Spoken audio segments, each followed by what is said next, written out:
Warhammer 40,000 is set in a very grim, dark future setting in the 41st millennium. Basically, mankind is surrounded by this immense alien horde that's bent on its utter destruction. It has all the elements of really traditional fantasy, like orcs and that kind of stuff, but it's set far in the future where they all have guns. We really have taken the IP to heart. Relic has a strong history of working with the GW Warhammer 40,000 IP. We love that IP, and we don't want to sell short any of the action and the violence.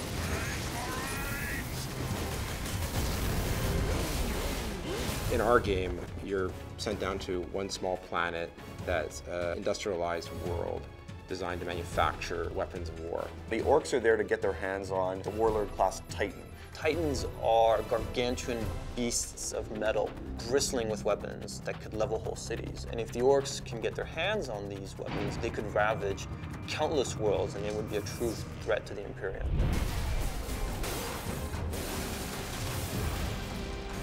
Space Marines started out as human beings, but they go through a rigorous process of training and physical transformation that really elevates them into almost demigods. Their bodies actually are implanted with new organs. Their strength is multiplied, their resistance is multiplied.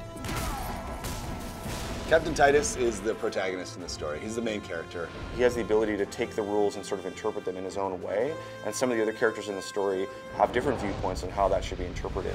Millions more of them. Our plan is unchanged. The main threat in Space Marine are the orcs. They are a brutal, animalistic, barbaric race of beings. Orcs is just one of the many races found in the fiction, and it's the one that we felt best complemented the Space Marines. Space Marines are very serious, very controlled.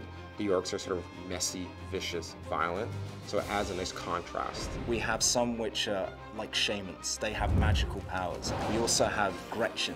They're these little tiny minions. We also have the Knob. He matches the Space Marine in size and bulk. In fact, he's even bigger. In Space Marine, there are other shadowy forces that are sort of lurking in the background, and Titus and the player will have to confront those if they are able to save the Forge world. Space Marine has such an interesting, compelling setting. It goes all the way from the aesthetic, the architecture with this sort of futuristic Gothic feeling, the epic scale of everything. Everything is immense, everything is larger than life. There's a sort of a beauty in the world, there's also so much darkness and death and destruction, and those contrasts create such an interesting sort of canvas for us to paint on.